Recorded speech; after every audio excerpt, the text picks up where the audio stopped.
Hi guys, installing my Invidia G200 exhaust. This is my Wrx. It's my nephew.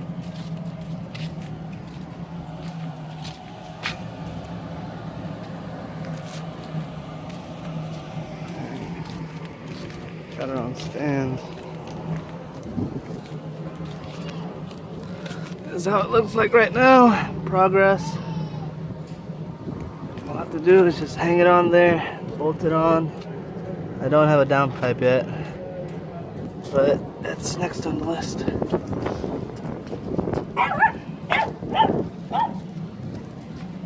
There you go. Pretty easy. Now I'll have a part 2 for when it's installed. Thanks guys.